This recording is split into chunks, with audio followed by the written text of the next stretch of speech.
Good evening, ladies and gentlemen. I hope you'll get the impression after this evening that live music is so completely different from digital music that you really have to go and see it. And there's more to come.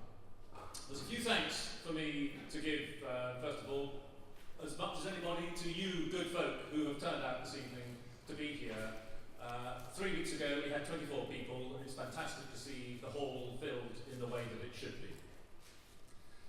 Unlike the Oscars, lifetime award achievements are only given once, and so therefore I think there can be no more fitting place and occasion to give Maddie a lifetime award than this evening. So my congratulations to Maddie as well, personally. Thank you.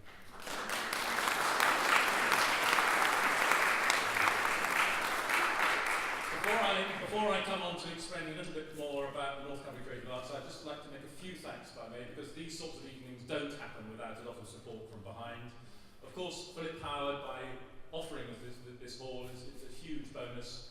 I would like to just mention that Philip has very kindly offered to be the patron of the Lanercost Festival, which I happen to be chair, but that's a fantastic bonus for us, and it helps cement this wider concept of the North Cumbria Creative Arts together. It's not just one event, it's a whole series in this area. Thanks to the Flower Ladies, we've got the Lanercost Priory Ladies, Christina and Julie Boy-Stone to do those. Thanks to the catering, Anne Thompson behind me. You won't have seen, but you've certainly eaten her fare. Thanks to the stewards. The stewards this evening, the helpers have been mostly stewards from the Stepping Stones Festivals. Friends that I've grown up with now over the last 3 years of putting on these events, and a splendid group of people that they are. Sound and Light, Steve Ridley back there, an absolute backbone of the open mic at Stepping Stones Festivals. I couldn't do without him, and it's good kit he's got here. Thanks to the University of Cumbria. There's a load of students who you will have seen wandering around with cameras and other equipment. That's all part of our marketing effort. This will go out onto the media, and be part of what we want to convince people that this concept needs to run, because it takes a lot of effort, and we wouldn't have that stuff without the support of the university. So that's really fantastic, and of course the entertainers. But you'll give them their support after each of their slots, I know. A word about the programmes, if I may, before I come on to North Cumbria Creative Arts. You should each have a programme. The idea is not to leave them behind. The idea is to take them away with you. Because what I want, ideally, you to do, I'll say a few more words later, is to use those programmes to our advantage in North Cumbria Creative Arts, if you can. Most of them, not all of them, I admit, contain a lot of other flyers and other good things that are going on around this part of rural Cumbria, whether it's the Lanercost Festival, Music on the Mar, the Maddie's music courses, and indeed in those programmes that you've got the inserts, you'll see there's a letter of support from Rory Stewart. He would have been here tonight, but all he could do was express his support for us. So we've got a fantastic level of support. We need to translate that now into a bit more action, but more of that in a moment. This is coming up to my Dragon's Den 60 seconds now pitch. Why North Cumbria Creative Arts and not a Stepping Stones fundraising event? Well, it started as Stepping Stones. We thought this was what we should be putting our effort into, and then we realised, of course, that there's so much more going on in Cumbria. It takes about 80% of a festival organiser's time is in getting the money together rather than organising the festival. So we felt that if we had an umbrella organisation like North Cumbria Creative Arts, we deliberately called it that to be wide-ranging across all performing arts, then that would take the burden off all the organisers who are doing such good work in this area against the odds.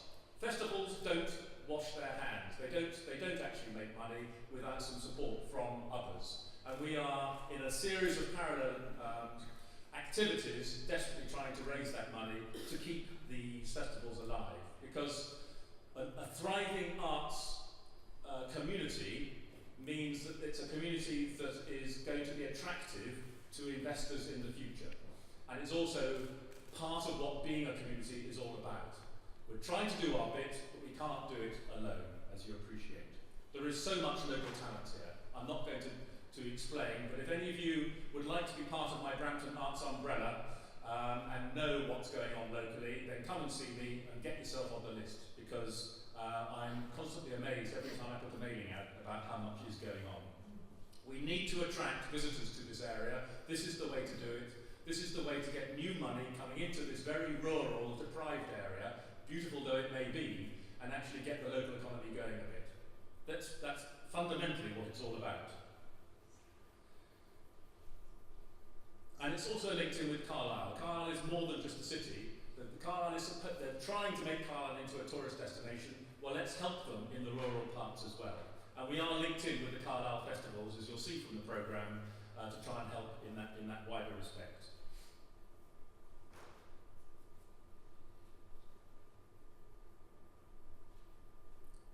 It's my poor eyes, can't read. So no. Oh, thank you very much. Oh,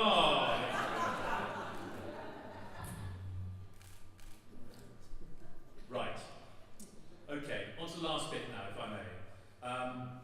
We're not there yet, as I think you've got the feeling from from what I've said before. We do need support. You have already supported by coming here this evening, and Ros, wonderful saying, put your money in your pocket. I'm not asking for money, but what will help us enormously is more than that. It's influencing. If you know people who you think might be willing to support this North Cumbria Creative Arts organisation, then we would love to follow up contacts that you might be able to provide us with. Because it's no good us cold calling. Everyone gets cold called, but if we have an introduction and a support, then that will make all the difference for us to get some success. So that's what you can do more than anything when you go away from this place to help us if you can. My contact details are obviously in the programme. Most of you know me anyway, so I await your call. Finally, I don't know whether any of you watched the rugby last night, the England-Wales game. Good, a few nods in the audience there. Terrific game, and there was a nice write-up this morning.